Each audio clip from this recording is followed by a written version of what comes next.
Kita akan bahas tentang konflik dan negosiasi. Konflik dulu terlebih dahulu kita bahas. Apa itu definisi konflik? Konflik adalah sebuah proses yang dimulai ketika satu pihak atau satu orang merasakan bahwa pihak lain atau orang lain telah mempengaruhi secara negatif atau akan memberikan pengaruh negatif pada sesuatu yang dia sampaikan atau yang dia miliki. Jadi garis bawahi bahwa konflik itu adalah sebuah proses. Proses yang itu akan dimulai ketika orang mulai mempersepsikan bahwa pihak lain, orang lain itu telah mempengaruhi ya secara negatif, memberikan impact dampak secara negatif atau akan memberikan pengaruh yang negatif pada sesuatu yang dia sampaikan atau sesuatu yang dia miliki, yang dia punyai. Gitu. Jadi sebetulnya konflik itu sebuah persepsi, sebuah perasaan. Wah, ini orang ini sepertinya sudah mulai menantang saya, gitu, misalkan seperti itu. Oh, orang ini nggak setuju nih dengan saya. Tidak setuju itu berarti kan pihak lain itu mencoba untuk mempengaruhi kita secara negatif karena kan tidak setuju atau memberikan pengaruh yang negatif, begitu. Atau misalkan menentang atau menantang pandangan kita misalnya. Itu adalah bisa dinamakan sebagai sebuah konflik gitu. Jadi ada perasaan kita, ada persepsi kita bahwa orang lain itu memberikan dampak negatif kepada sesuatu yang kita sampaikan atau sesuatu yang kita miliki. Konflik menggambarkan sebuah titik dalam interaksi yang sedang berlangsung saat muncul ketidaksepakatan dalam interaksi tersebut. Ketika kita ngobrol, diskusi dan sebagainya, muncul ketidaksepakatan, maka itulah titik di mana konflik itu bermula. Konflik muncul karena ketidakcocokan tujuan misalnya, karena perbedaan interpretasi terhadap fakta, perbedaan pemahaman terhadap fakta, ketidaksepakatan atas perilaku atau keadaan yang diinginkan, dan lain-lain. Itu adalah beberapa penyebab munculnya konflik. Nah, konflik ternyata ada konflik yang sifatnya fungsional, ada juga konflik yang sifatnya disfungsional. Ya. Konflik yang fungsional itu diantaranya adalah konflik yang mendukung pencapaian tujuan dari kelompok dan juga meningkatkan kinerja dari kelompok. Itu adalah konflik yang fungsional. Diskusi di antara anggota tim kerja tentang cara yang paling efisien untuk meningkatkan produksi itu dapat berfungsi sebagai sebuah konflik yang fungsional jika sudut pandang unik dalam pembahasan itu dibahas dan dibandingkan secara terbuka. Jadi untuk menciptakan semacam untuk menciptakan semacam konflik yang positif, maka bukalah diskusi itu secara terbuka. Dan bukalah diskusi itu dengan menampilkan pandangan-pandangan yang dibahas dan dibandingkan secara terbuka. Tetapi konflik juga bisa disfungsional, konflik yang menghambat kinerja kelompok. Contohnya upaya seseorang untuk dengan tujuan pribadi untuk mendapatkan kendali dalam tim yang menyimpangkan perhatian dari tugas yang harus dilaksanakan. Yang istilahnya mendistract atau mengalihkan perhatian sehingga orang tidak fokus pada pekerjaan.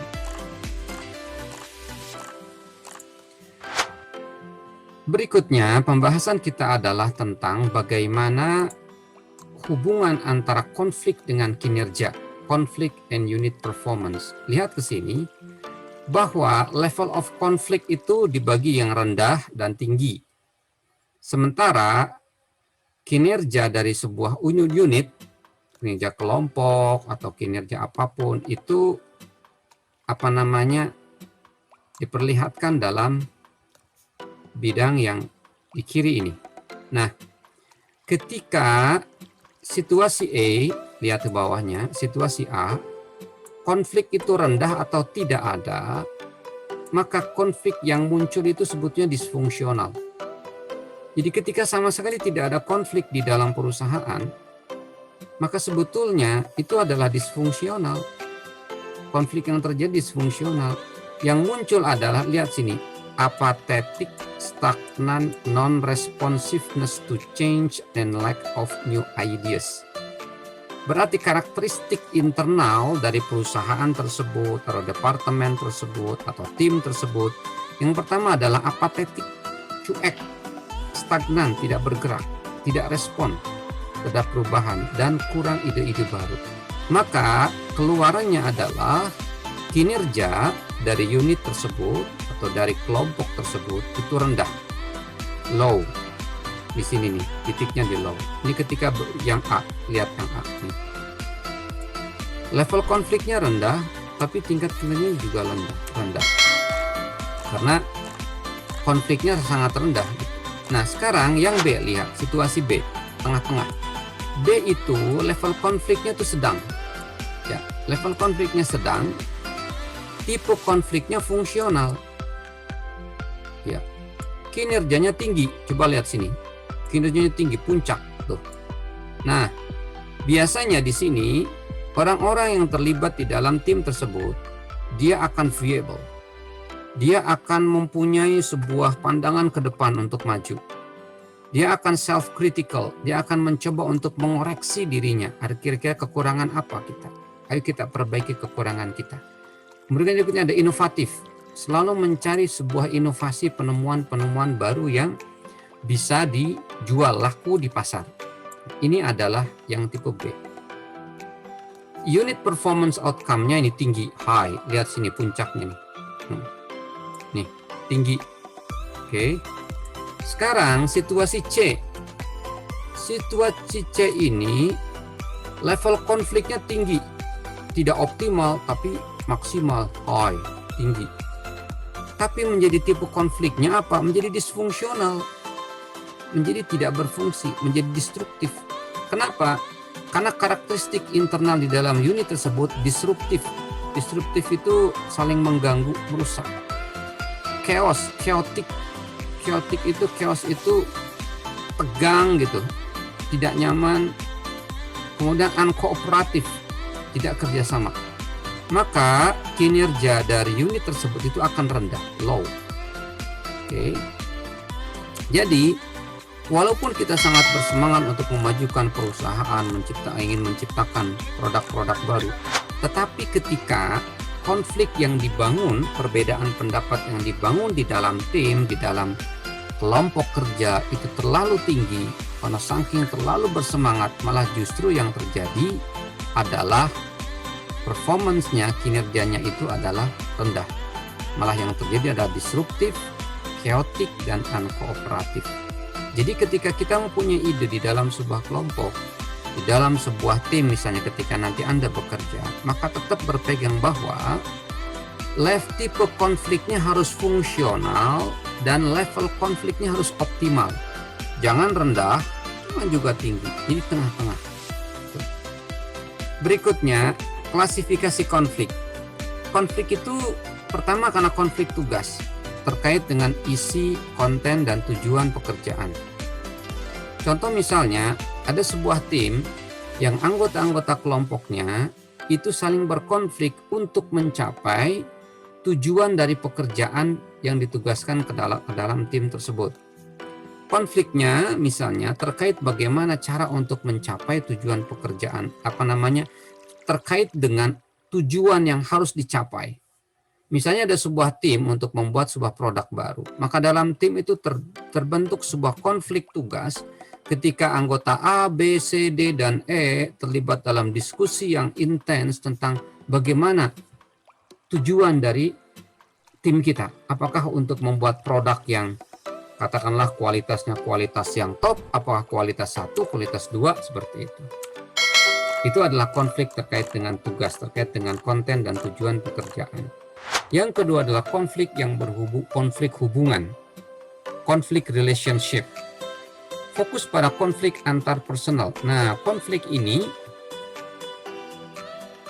hubungan ini dalam konteks pekerjaan hampir selalu disfungsional, hampir selalu tidak bagus. Kenapa? Karena gesekan dan permusuhan antar pribadi yang melekat dalam konflik hubungan itu meningkatkan benturan pribadi yang melekat dalam konflik hubungan itu dan mengurangi saling pengertian dan menghalangi penyelesaian tugas perusahaan. Itu diantaranya. Jadi seringkali konflik antar orang, antar pribadi di dalam perusahaan, sering itu yang disfungsional. Berikutnya adalah konflik proses tentang bagaimana pekerjaan harus diselesaikan. Kalau kembali kepada contoh tadi, misalnya tim yang ditugaskan untuk membuat produk baru itu saling berargumentasi, saling berkonflik tentang bagaimana proses kita untuk mencapai produk tersebut. Ada yang menganjurkan, ada yang menginginkan A, ada yang menginginkan B, dan menginginkan C. Ini terkait dengan konflik proses. Gitu. Nah, sekarang bagaimana proses konflik? Proses konflik itu berlangsung. Ya, bagaimana konflik itu berlangsung? Pertama, konflik itu akan dimulai dengan proses yang namanya potensi pertentangan atau ketidakcocokan. Jadi sudah ada kayak kalau misalkan ada ungkapan tidak ada asap kalau tanpa ada api. Jadi sudah ada mulai bibit-bibitnya itu, bibit-bibit pertentangan, ketidakcocokan sudah kelihatan. Kemudian yang kedua adalah pemahaman atau personalisasi. Setelah adanya bibit itu, baru kemudian muncul aspek kognitif, memahami, oh ini sudah ada, ini udah paham, udah ngeh. Oh ini ada yang namanya konflik. Berikutnya adalah ada intention, ada niat untuk melakukan tindakan untuk merespon konflik tadi. Setelahnya ada niat, ada perilakunya, ada wujud nyata dari niat tersebut, dan terakhir adalah hasil. Lihat satu persatu di sini. Proses terjadinya konflik, tahap 1 adanya potensi pertentangan atau ketidakcocokan. Ketidakcocokan atau pertentangan dalam hal apa? Misalkan dalam komunikasi. Karena apa? Karena ada kesulitan semantik. Misalkan begini, kalian punya atasan. Atasan itu kalau berbicara itu tidak jelas. Kalau berbicara A, yang dia maksudkan itu B, tetapi dia bicaranya A. Gitu. Itu salah satu problem semantik. Atau misalkan karena bahasa. Jadi misalkan kalian punya atasannya itu orang selain orang Indonesia, yang kadang ketika kalian memahami bahasa, misalkan orang Malaysia, misalkan atau orang mana, yang kalian sering kesulitan untuk memahami maksud, message. Kesalahpahaman bisa menimbulkan konflik, potensi pertentangan. Noise pada saluran komunikasi, kayak misalkan lagi telepon, sama-sama telepon, jaringannya terganggu, itu saluran komunikasi. Jargon dan informasi yang tidak mencukupi, misalkan kadang atasan menggunakan kalimat-kalimat atau jargon yang tidak kalian pahami. Informasi yang tidak mencukupi, kalian butuhnya informasinya misalkan 1 jengkal dikasihkan cuma setengah jengkal. Terlalu sedikit atau terlalu banyak komunikasi. Terlalu sedikit, terlalu hemat dalam komunikasi. Berkata-kata misalkan di WA terlalu singkat.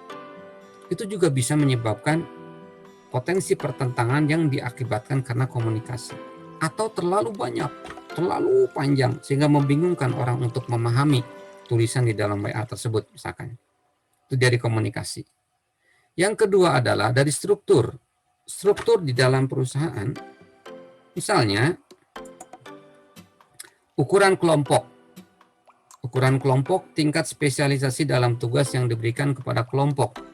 Kejelasan yurisdiksi, kecocokan anggota tujuan, gaya kepemimpinan, sistem penghargaan, tingkat ketergantungan antar kelompok. Itu salah satu contoh aja misalkan dalam struktur yang sering menimbulkan potensi pertentangan. Misalkan si A, dia tugasnya adalah untuk mendapatkan kredit sebanyak-banyaknya, katakanlah di perusahaan keuangan. Mendapatkan klien yang akan meminjam atau klien yang akan mengajukan kredit sebanyak-banyaknya. Si B, tugas dia menyeleksi secara ketat. Si B mendapatkan tugas agar setiap proposal yang masuk itu harus diseleksi dengan ketat. Satu sisi si A ingin banyak sebanyak-banyaknya. Si B karena mungkin dia orangnya sangat perfeksionis, itu menjadikan antara si A dan si B ini terjadi potensi pertentangan dan ketidakcocokan. Begitu. Itu diantaranya. Yang ketiga, potensi pertentangan tidak cocokan itu karena variabel pribadi. Karena kepribadian, emosi, dan nilai atau value. orang yang memiliki kepribadian disagreeableness yang tinggi. Jadi dia kecenderungannya ketika orang itu nggak setuju gitu, nggak sepakat. Atau neurotisisme tinggi dia orang yang ketika menghadapi masalah, ketika dia neurotisisme terlalu tinggi, dia gampang gugup, tidak tenang. Atau pemantauan diri yang terlalu tinggi, jadi selalu melihat kepada diri, dia terlalu perfeksionis terhadap dirinya sendiri, terlalu tinggi, maka rentan untuk sering berselisih dengan orang lain dan bereaksi buruk saat terjadi konflik. Nah, ini. Yang kedua, tahap pemahaman dan personalisasi. Tahap pemahaman ini dibagi dua. Ada konflik yang dipersepsikan, yakni konflik yang dirasakan oleh satu atau lebih banyak pihak dari adanya kondisi yang menciptakan peluang munculnya konflik. Gitu. Yang kedua, ada konflik yang dirasakan, keterlibatan emosional dalam konflik yang menciptakan kecemasan, ketegangan, frustasi, atau permusuhan. Jadi yang pertama ini, pemahaman terhadap reaksi orang yang kemudian dipersepsikan ini sebuah konflik. Misalnya begini, Anda misalkan sama atasan Anda atau teman kerja Anda, disarankan untuk Anda tolong nanti jangan sampai melakukan hal yang seperti ini lagi ya, karena ini akan berdampak negatif terhadap perusahaan misalnya. Nah, Anda mempersepsikannya bahwa orang atau teman kerja yang mengingatkan seperti itu dirasakan dia menentang saya. Padahal bisa jadi teman kerja atau atasan tidak menentang. Tapi itu dipersepsikan, begitu ya. Itu diantaranya dipersepsikan. Sekarang ada konflik yang dirasakan. Keterlibatan emosional dalam konflik yang menciptakan kecemasan, ketegangan, frustasi, atau permusuhan.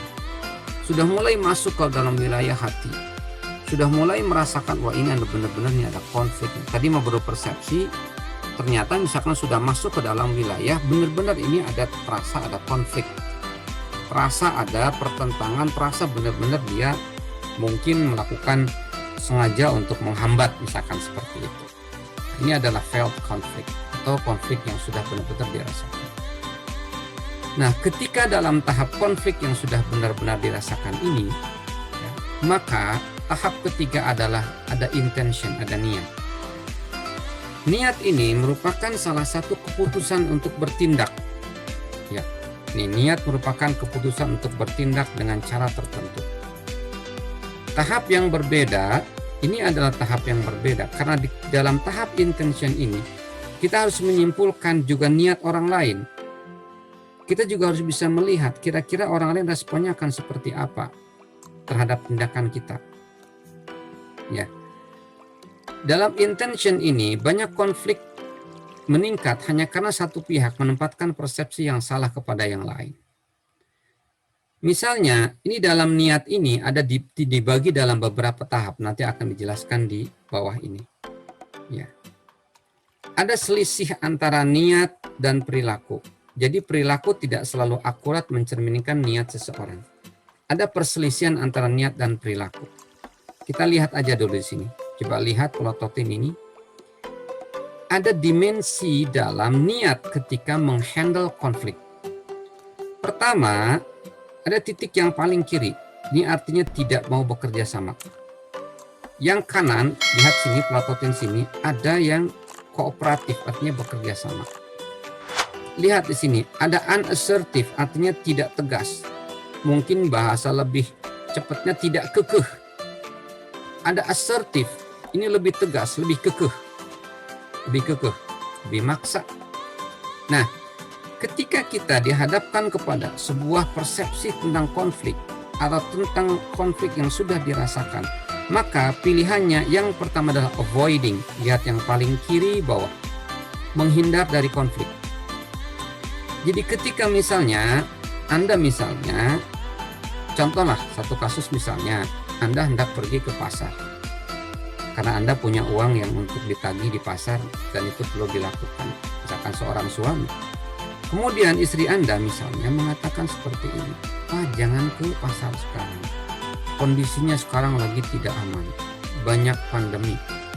Nah, avoiding yang misalnya diambil oleh kalian, oleh seorang suami, maka kemudian ya udah, saya tidak mau bahas lagi itu. Jadi dia avoid, menghindar. Dia tidak misalnya mengatakan begini, oke mah terima kasih, Papa mengurungkan niat untuk ke pasar. Kalau misalkan dia katakan seperti itu, maka arahnya ke kanan sini. Lihat sini, kooperatif. Berarti accommodating, memenuhi keinginan si istrinya untuk tidak pergi ke pasar saat itu. Accommodating. Atau sebaliknya, ketika si suami itu kekeh, nggak bisa mah, saya harus ke pasar sekarang. Karena kalau tidak ke pasar, nanti Papa akan kehilangan atau tidak segera mendapatkan uang yang dimau. Berarti competing. Ketegasannya, kekekahannya tinggi. Tapi tidak akomodatif, tidak kooperatif. Karena tingkat kooperatifnya rendah di sebelah kiri. Dia kekeh, tetap pergi ke pasar. Misalkan seperti itu. Untuk mengambil uang dari klien atau dari pelanggan. Gitu. Nah, sekarang ada lihat yang kanan, titik kanan atas, collaborating. Collaborating ini artinya bekerja sama, berkolaborasi dengan tingkat ketegasan yang tinggi, tapi juga tingkat kerjasama yang tinggi pula. Collaborating ini adalah salah satu cara tahap untuk mencapai solusi menang-menang. Jadi jalan keluar yang menang, jadi dua pihak yang kelihatan akan berpagedruk atau berkonflik, itu sama-sama menang. Untuk konteks misalkan ke pasar, akan begini, tadi untuk suami yang minta izin ke istrinya ke pasar, mah, Bapak misalkan perlu hari ini untuk ke pasar, atau perlu ke pasar karena perlu mengambil uang dari pelanggan kita. Kalau tidak segera, nanti dia bagaimana kalau misalkan tidak segera bayar. Kemudian dicarikan solusi tengahnya. Solusi yang dicari bahwa kedua belah pihak antara suami dan istri itu sebetulnya mencapai sebuah tujuan yang lebih besar daripada itu. Maka kemudian si suami begini, berkolaborasi seperti ini. Mah, bahwasanya Papa ke pasar itu untuk mendapatkan uang. Kalau memang Mama tidak menginginkan sekarang untuk ke pasar, kita cari solusi yang kira-kira kedua belah pihak bisa menerima. Bagaimana kalau saya ke pasarnya besok saja?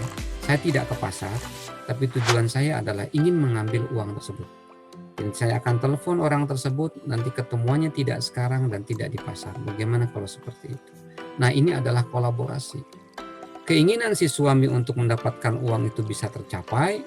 Keinginan si istri agar si suami jangan ke pasar sekarang dan jangan ke pasar karena banyak kerumunan, itu juga tercapai. Kalau yang jalan tengah, compromising adalah kompromi, sama-sama mengorbankan ego dia. Jadi bisa jadi si suami tetap ke pasar, tetapi si istri oke, saya mengizinkan Papa ke pasar, tetapi syaratnya harus begini. Papa harus jaga jarak, harus ikut protokol kesehatan, harus gini, harus begini. Itu namanya kompromi. Jadi si suami tetap ke pasar, tapi dia mendapatkan ini persyaratan yang seperti ini dari istrinya. Seperti ini. Itu salah satu contoh kasus untuk kasus bagaimana kita ketika kita berniat untuk melakukan baik. Ini terkait dengan bagaimana ketika kita dihadapkan pada potensi untuk terjadinya konflik, bagaimana intentions kita, niat kita itu diwujudkan dalam bentuk keinginan kita untuk memilih di antara 5 posisi atau 5 dimensi dari niat kita untuk menghandle konflik.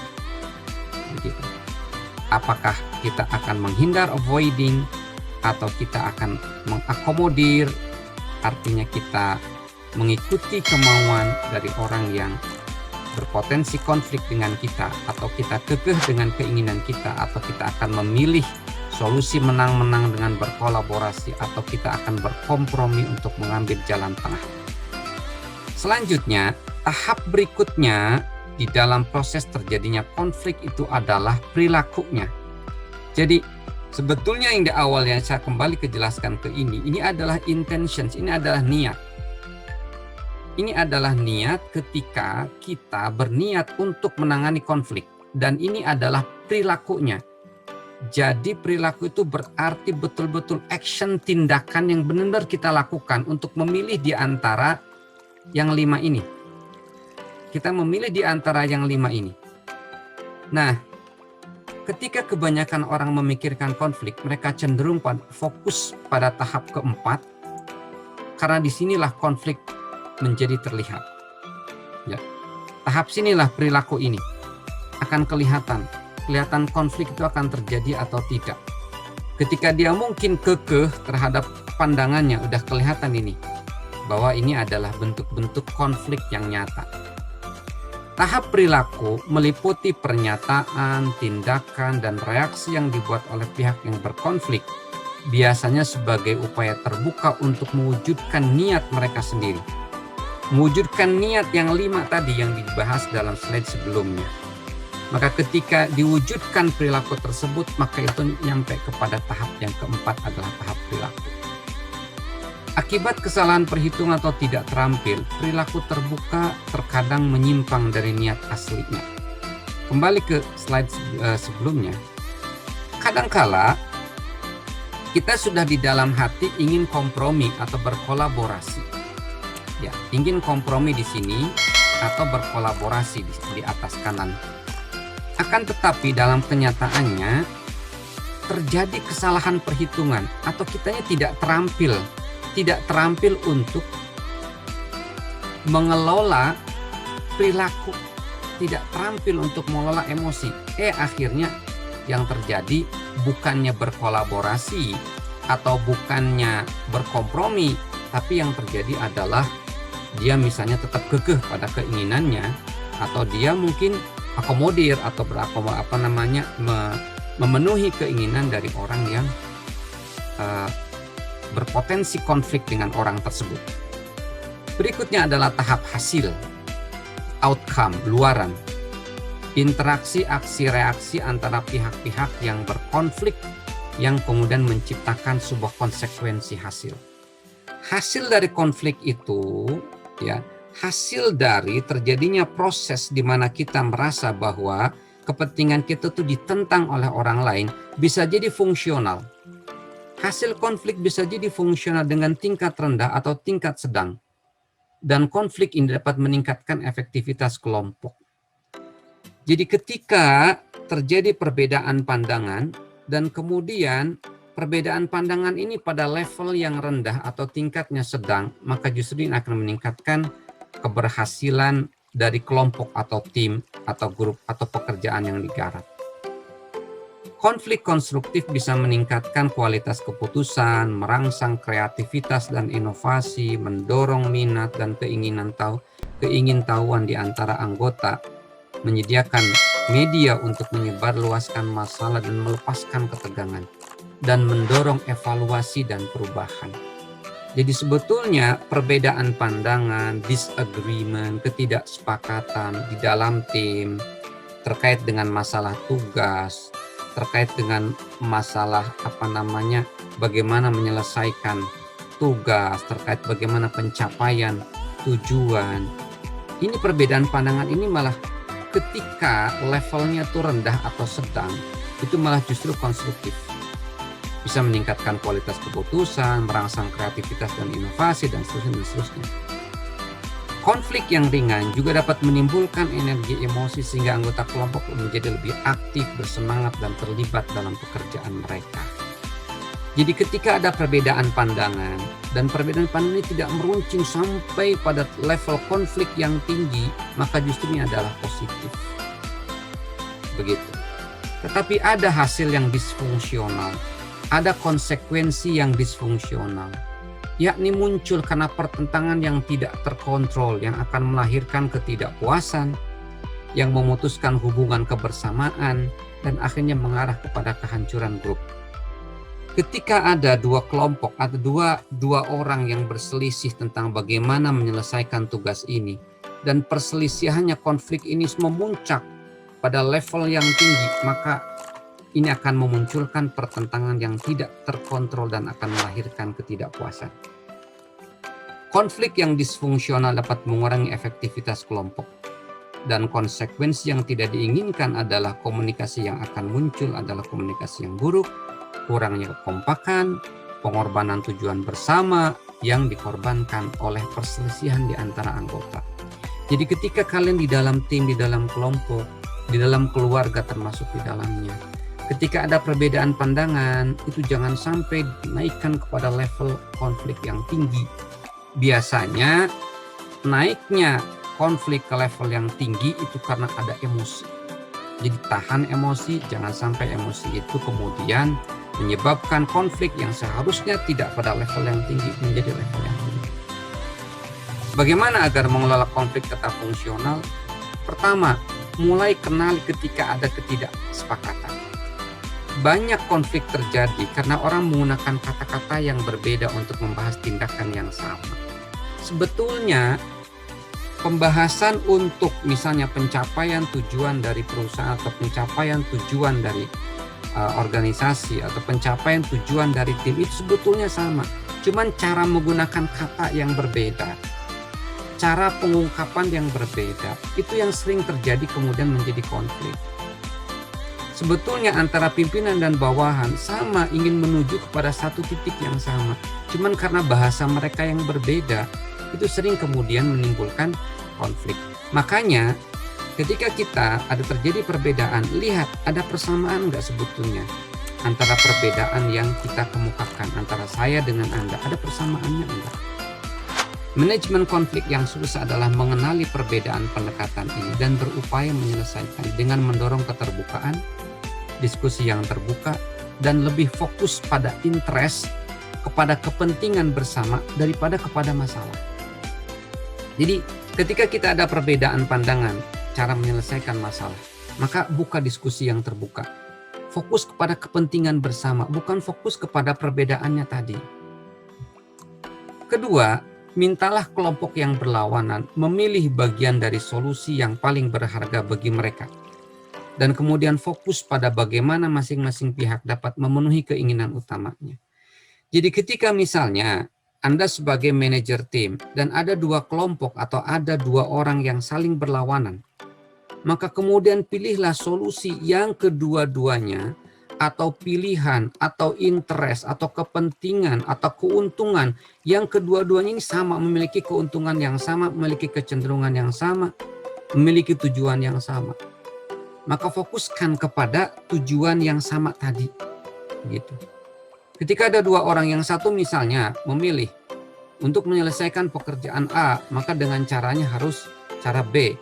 Sementara orang yang satunya untuk menyelesaikan pekerjaan A, caranya harus cara C. Cari persamaan antara cara B dan cari cara C. Apa persamaannya? Dan kira-kira keuntungan B dan C bagi dua orang ini ada enggak? Ketika ada cara B dan C ini sama-sama menguntungkan bagi dua orang yang berselisih, maka ambil cara yang paling menguntungkan bagi kedua orang yang berselisih tadi. Ketiga, kelompok yang menyelesaikan konflik berhasil mendiskusikan perbedaan pendapat secara terbuka dan siap untuk mengelola konflik ketika itu muncul. Jadi, mengelola konflik agar fungsional itu adalah kesadaran dari kita yang sedang berkonflik misalnya untuk menyelesaikan konflik dan mendiskusikan perbedaan pendapat secara terbuka. Dan siap untuk mengelola konflik ketika konflik itu dalam diskusi tersebut muncul lagi. Jadi tetap harus kembali kepada masing-masing yang mengalami konflik tersebut. Mau berdiskusi secara terbuka, yang repotnya adalah ketika satu sama lain saling menutup tidak mau berdiskusi. Dan kemudian mengatakan pokoknya menurut saya harus begini. Itu yang berarti sudah tidak ada jalan untuk menuju pengelolaan konflik yang bisa menuju pada konflik yang fungsional. Nah ini, ada teknik dalam mengelola konflik. Pertama, menyelesaikan masalah. Memenuhi meeting face to face caranya. Bertemu secara tatap muka untuk tujuan mengidentifikasi masalah dan memecahkannya melalui diskusi yang terbuka. Jadi ketemu langsung. Ketika ada masalah, ketemu langsung. Kemudian tujuan ketemu itu adalah apa masalahnya. Dan kita pecahkan masalah itu melalui diskusi yang terbuka. Yang kedua adalah dengan superordinate goals.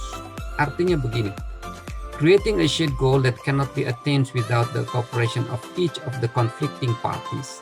Jadi begini cara menyelesaikannya. Jadi kita ambil tujuan yang superordinate, tujuan yang besar.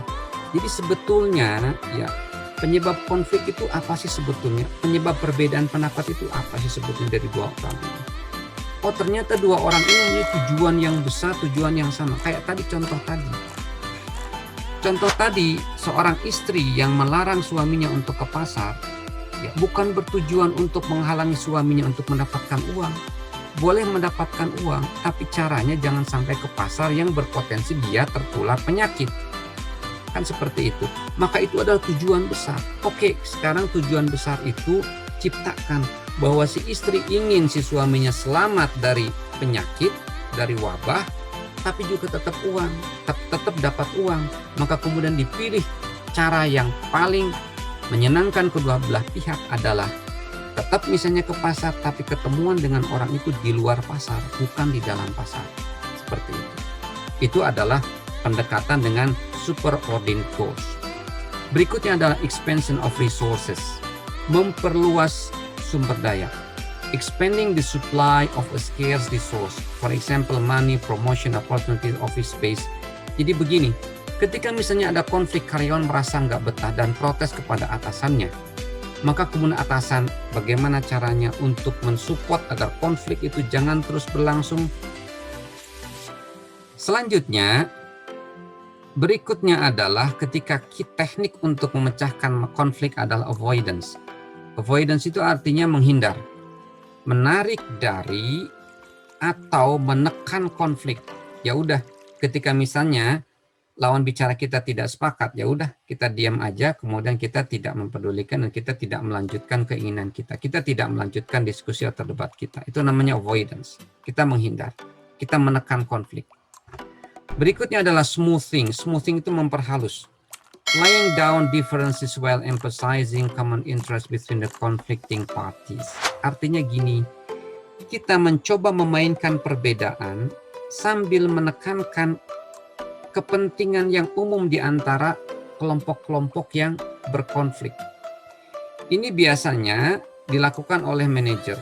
Jadi ketika ada karyawan yang berselisih tentang bagaimana cara menyelesaikan masalah, menyelesaikan tugas, maka si manajer ini mencoba untuk memainkan peran ya untuk mengelola konflik tersebut, dan kemudian cara dari manajer itu mengelola konflik adalah dengan menekankan kepentingan yang umum di antara kelompok-kelompok yang berkonflik. Apa sih sebetulnya minat yang umum? Apa sih sebetulnya hal yang positif dari kedua orang itu, dari pendapatnya, apa yang bisa disinkronkan dari dua pendapat yang berbeda tersebut, sehingga nanti akan ketemu, oh ternyata kedua-duanya menginginkan ini, hal yang sama. Oke, kalau menginginkan hal yang sama, kira-kira caranya seperti apa untuk kita selesaikan. Itu ketika kita menghadapi konflik yang terjadi di wilayah bawahan kita misalnya. Berikutnya adalah compromise. Tadi compromising, berkompromi. Having each party to the conflict give up something of value. Jadi masing-masing kelompok yang berkonflik itu mengalah, ya, mengorbankan nilai tertentu tadi yang saya bilang. Jadi sama-sama mengalah untuk tepuk tangan di tengah, sehingga terjadi kompromi. Keduanya menyepakati sesuatu yang disepakati bersama, tapi keduanya mengorbankan kepentingan atau nilai-nilai tertentu. Itu namanya kompromi. Kayak tadi contoh tadi ya, si istri ya pada akhirnya mengizinkan suami untuk berangkat ke pasar, tetapi syaratnya harus ini. Si suami tadinya mau ke pasar tanpa masker, tanpa apa gitu, akhirnya mengikuti kemauan istrinya, dia tetap ke pasar, tetapi dia dengan menggunakan masker dan protokol kesehatan lainnya. Authoritative command. Teknik resolusi konflik berikutnya adalah perintah dari otoritas. Letting management use its formal authority to resolve the conflict and then communicating its desires to the parties involved. Ketika ada dua departemen yang berkonflik untuk menyelesaikan suatu pekerjaan, maka kemudian authoritative command mengizinkan manajemen untuk memilih di antara dua ini. Misalkan atasannya, oke, saya pilih cara yang A daripada cara yang B. Itu namanya authoritative command. Berikutnya adalah altering the human variable. Merubah variabel-variabel manusia. Using behavioral change techniques such as human relations training to alter attitudes and behaviors that cause conflict. Jadi ini lebih kepada pendekatan di mana katakanlah pimpinan menggunakan teknik bagaimana merubah perilaku dari bawahan. Misalnya dengan melakukan training agar sikap dan perilaku dari bawahan, dari karyawan yang berpotensi memunculkan konflik itu bisa tertangani dengan baik. Berikutnya adalah altering the structural variables. Merubah variabel-variabel struktural, merubah variabel-variabel di dalam struktur perusahaan, di dalam tata kelola perusahaan. Changing the formal organization structure and the interaction patterns of conflicting parties through job redesign, transfers, creation of coordinating positions and the like. Jadi gini, merubah struktur organisasi formal dan pola-pola interaksi dari kelompok-kelompok yang berkonflik melalui misalnya mendesain ulang pekerjaan, memindahkan posisi misalnya, atau penciptaan posisi-posisi yang sifatnya berkoordinasi dan seterusnya dan seterusnya. Ada misalkan dua orang ini konflik misalnya di dalam perusahaan, maka kemudian bisa jadi si perusahaan atau si manajemen merubah, oke, karena ini konflik, terus diganti posisinya, dipindahkan ke posisi yang lain. Itu contohnya, namanya altering the structural variables. Ada juga teknik stimulasi konflik. Tadi ada teknik resolusi konflik, atau ada teknik simulasi konflik. Jadi justru mendorong adanya konflik, ya. Tetapi tujuannya adalah agar muncul tadi efektivitas kelompok. Muncul agar kelompok itu lebih bergairah, lebih aktif, lebih produktif, lebih bagus lagi. Dengan apa misalnya? Dengan cara communication. Gini. Okay. Using ambiguous or threatening message to increase conflict levels.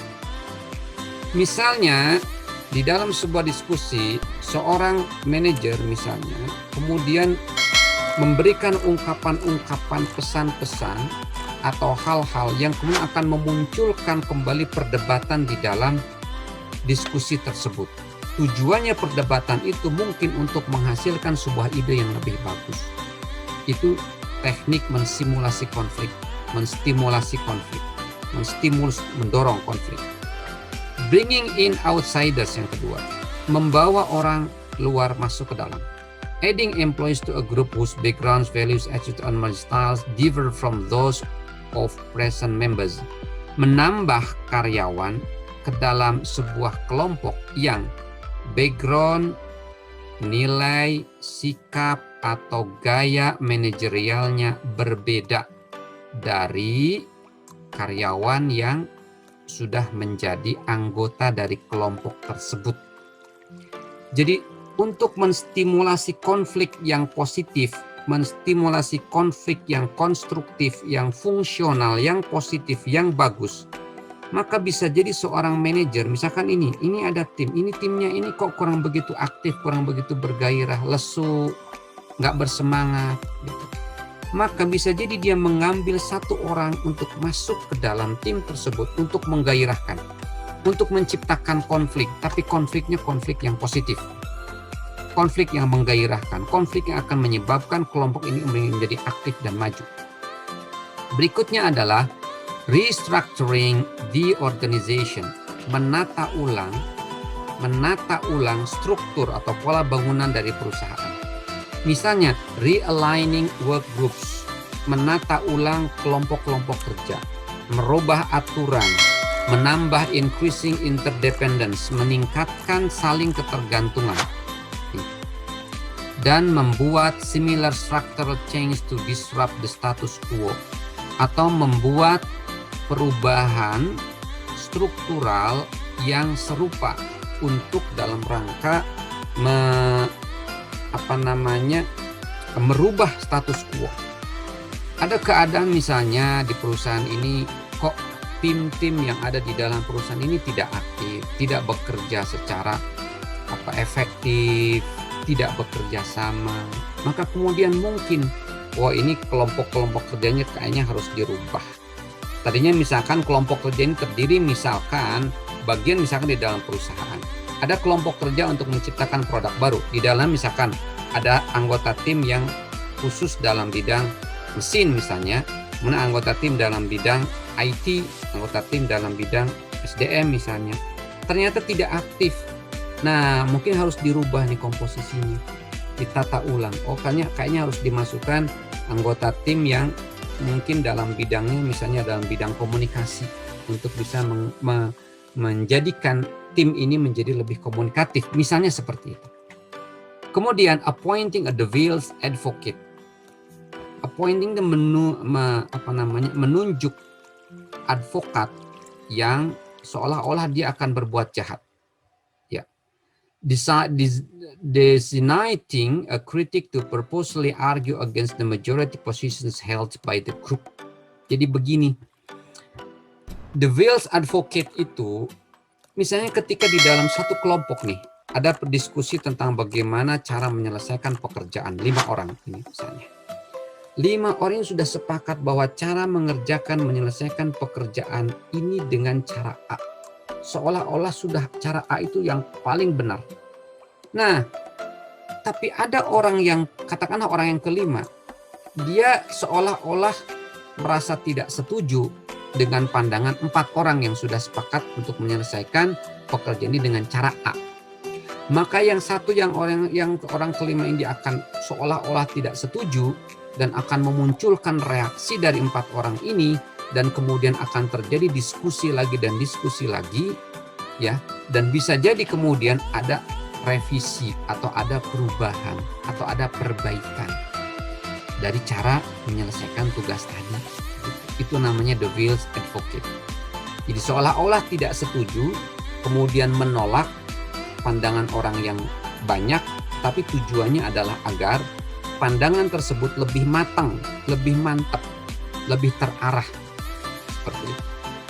Ini adalah beberapa teknik pengelolaan konflik yang terdiri dari teknik memecahkan konflik, conflict resolution techniques, dan juga conflict stimulation technique.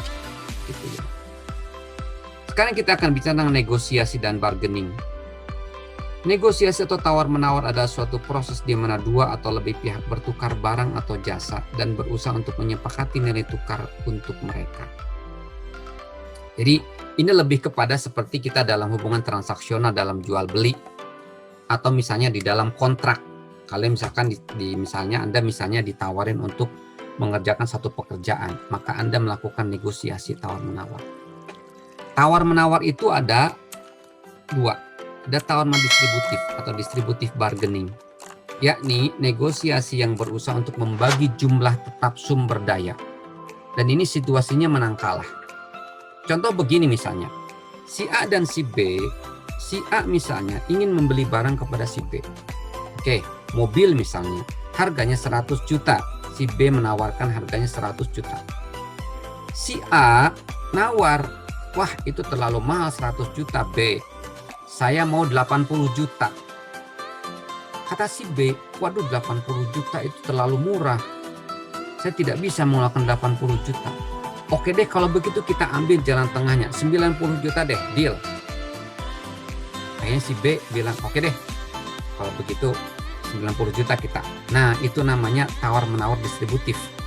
Negosiasi yang berusaha untuk membagi jumlah tetap sumber daya. Jadi dibagikan tadi sumber daya itu.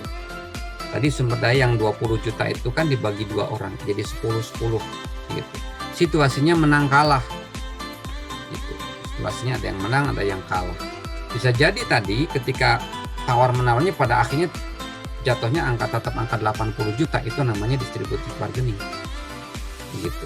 Nah, Sekarang ada tawar-menawar integratif bargaining atau tawar-menawar integratif, negosiasi untuk mendapatkan satu atau lebih ketetapan yang bisa menciptakan solusi sama-sama menang. Jadi solusi sama-sama menang. Jadi misalnya begini, katakanlah ada seorang pengusaha yang ingin menawar sebuah mesin, katakanlah. Mesin itu dibutuhkan sekali oleh si pengusaha si A itu.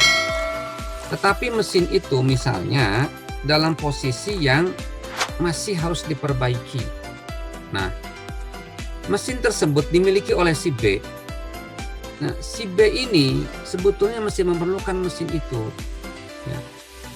Tetapi karena diperlukan oleh si A, maka kemudian negosiasi itu akan terjadi ketika negosiasi yang sifatnya integratif ini akan terjadi ketika si B kemudian merelakan untuk menjual mesin tersebut kepada si A, tetapi dengan harga yang bagi dia itu enak, nyaman, bagi dia menyenangkan. Kenapa? Karena mesin sebetulnya dia masih butuh, tetapi dia melihat si A ini lebih membutuhkan.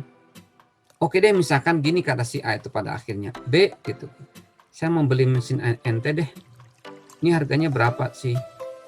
Ini harganya misalkan 100 juta ini mesin ini gitu. Tapi aneh masih butuh nih mesin ini sebetulnya gitu. Dan ini mesin ini kondisinya masih rusak gitu kan. Tapi aneh nggak punya duit untuk membetulkannya gitu. Kemudian si A, oke deh gini aja nih B. Ini harganya 100 juta, kondisi masih rusak. Udah, aku beli deh 100 juta dalam kondisi masih rusak, nggak apa-apa. Harga 100 juta itu kan normal ketika kondisi tidak rusak. Tetapi karena kondisi rusak, udah biar ente juga nggak rugi, karena diperbaiki juga nggak bisa, ya aneh beli dengan harga 100 juta deh. Namanya kalau mesin rusak misalkan hanya 80 juta. Nah, itu adalah kurang lebih integratif bargaining. Jadi sama-sama menyenangkan, dua-duanya merasa senang. Si A senang, kenapa? Mesin itu dia perlu, walaupun dia rusak, tapi mesin itu dia perlu. Si B merasa senang, kenapa? Mesin itu rusak, harganya murah, tetapi dibeli dengan harga yang normal. Itu namanya tawar-menawar integratif, yang satu sama lain saling senang, sama-sama menang. Itu ya. Tahap negosiasi, preparation and planning, persiapan dan perencanaan, kemudian mendefinisikan aturan-aturan dasar, klasifikasi dan pembenaran, bargaining and problem solving, penawaran dan pemecahan masalah, dan penutupan dan implementasi pelaksanaan. Jadi begini, ketika Anda hendak bernegosiasi nih, ini ilmu tentang bagaimana teknik bernegosiasi. Pertama, persiapan dan perencanaan dulu. Ketika Anda misalkan mau membeli mobil nih, Anda mau menawar mobil nih, Anda mau menawar produk apa saja, maka kira-kira persiapan dan perencanaan apa yang harus dipikirkan? Kira-kira akan terjadi konflik seperti apa ya? Perbedaan pandangan seperti apa ya kira-kira dalam membeli itu? Dalam membeli mobil yang kita bidik itu misalnya. Kemudian apa yang keadaan yang bisa mengarah kepada negosiasi ini? Kira-kira apakah dari karena faktor harga? Apakah karena faktor yang lain? Kira-kira siapa yang terlibat dan apa persepsi mereka tentang konflik ini? Kira-kira nanti yang akan terlibat dalam negosiasi tentang mobil ini siapa saja ya? Apakah dia atau istrinya juga? Dan kira-kira ketika kita ada perbedaan pendapat masalah harga, masalah kualitas mobil, kira-kira apa yang akan mereka katakan terhadap mobil mereka yang akan dijual kepada saya? Itu di antara yang kita pikirkan. Berikutnya, apa yang dilakukan oleh kita yang diinginkan dari negosiasi ini? Sebutnya yang diinginkan apa? Jadi kita harus jelas dulu di dalam pikiran kita. Nah, kita itu mau apa? Oh, saya mau mobil itu dengan harga sekian juta. Dengan harga misalnya 80 juta. Maka harus ada di dalam pikiran kita apa yang mau kita inginkan. Dan tujuan kita apa? Tujuan kita dapat mobil, uang 80 juta keluar dan kita dapat mobil tersebut dan kita baik-baikan dengan orang tadi, orang yang menjualnya. SIM STNK bisa diambil dengan mudah, ketika diproses balik nama juga akan mudah, dia akan kooperatif dengan kita. Itu diantaranya persiapan dan perencanaan. Yang kedua, mendefinisikan aturan dasar. Jadi pertanyaan yang harus ada di dalam benak kita adalah siapa yang akan melakukan negosiasi? Yang mau jual beli mobil itu siapa sih?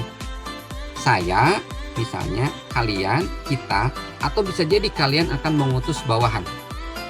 Tempatnya di mana? Oke. Tempat untuk negosiasi beli mobil di mana? Batasan waktunya, mungkin kalau beli mobil tidak ada batasan waktu ya. Tetapi ketika kalian bernegosiasi untuk sebuah kontrak pekerjaan, pasti ada batasan waktu kan? Mau berapa bulan? Kemudian masalah apa saja yang tidak akan dibahas. Jadi kita set up masalah, hanya masalah yang akan dibahas saja. Masalah yang tidak akan dibahas, masalah apa saja. Saya tidak akan membahas masalah misalnya dari mana mobil itu berasal, misalnya saya tidak akan membahas itu. Oke. Berikutnya, apakah Anda akan mengikuti prosedur tertentu jika terjadi kebuntuan? Oke. Jadi bisa jadi ketika kita ketemu dengan orang tersebut ada diskusi. Nah, kalau terjadi buntu nih, misalkan sama-sama tidak sepakat dengan harga, apa yang akan terjadi? Nah, apa kesepakatan kita? Nah, seperti itu. Selama tahap ini para pihak akan saling menyampaikan proposal atau tuntutan awal mereka. Ini dalam tahap mendefinisikan aturan dasar ini. Ini misalnya dalam sebuah negosiasi yang besar. Ini mendefinisikan aturan dasar. Ini sudah dalam tahap yang kita sudah ketemu nih. Dalam tahap mendefinisikan aturan dasar, saya dengan orang yang akan negosiasi dengan saya itu sudah ketemu. Berikutnya, klarifikasi dan justifikasi. Menjelaskan, memperkuat, memperjelas, mendukung, dan membenarkan tuntutan Anda. Jadi ini nih, aturan-aturan dasar ini setelah disepakati, kemudian diklarifikasi dan dijustifikasi. Diklarifikasi itu dijelaskan kembali, dijustifikasi itu ada dibenarkan dan diperkuat.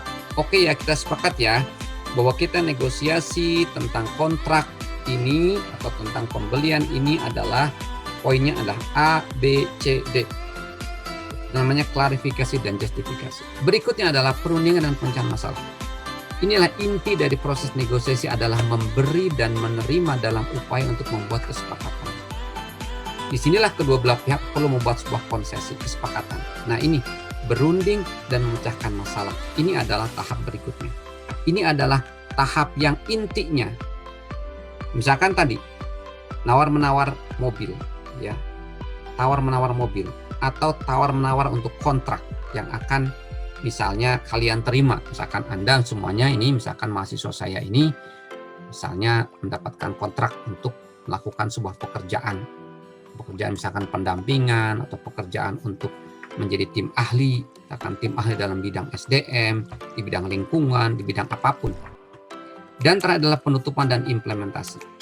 Oke, langkah terakhir dalam proses negosiasi adalah formalisasi persetujuan Anda dan mengembangkan prosedur yang diperlukan untuk penerapan dan pemantauan. Implementasi bisa jadi dalam bentuk kontrak kerja, pelaksanaannya. Itu diantaranya saya kira cukup untuk topik ini. Terima kasih atas perhatiannya.